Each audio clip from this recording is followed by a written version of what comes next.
నిండుగా ఎర్రటి ఒత్తైన పూలతోటి విరబూసి ఎంత బాగుందో చూడండి కళాంచో మొక్క. ఇది మెయిన్ గేట్కి పక్కగా పెట్టానండి. ఇంట్లో వచ్చిన వెంటనే చక్కగా మనకి కనిపించేలాగా, ఈ సిట్అవుట్లో కూర్చున్నా కూడా మనకి కంటికి ఎదురకుండా కనపడేలాగా పెట్టానన్నమాట. లాస్ట్ ఇయర్ కూడా ఇక్కడే పెట్టానండి మొక్కని. పెట్టాక ఇంకా అక్కడే ఉంచేసాను. ఎందుకంటే ఆకులు కూడా చూడటానికి బాగుంటాయి కదండి.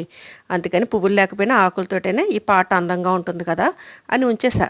ఆ తర్వాత శీతాకాలం మొదలయ్యాక ఈ పువ్వులయ్యి వచ్చే సీజన్కి ఎక్కడ మొగ్గలు రావట్లేదండి, పువ్వులు రావట్లా. ఏంటి అని గమనిస్తే ఎండ సరిపోవట్లేదండి దీనికి. అంటే ఎండ కావాలన్నమాట. అప్పుడు ఇంక తీసుకెళ్ళి ఫస్ట్ ఫ్లోరు టెర్రస్ మీద పెట్టానండి.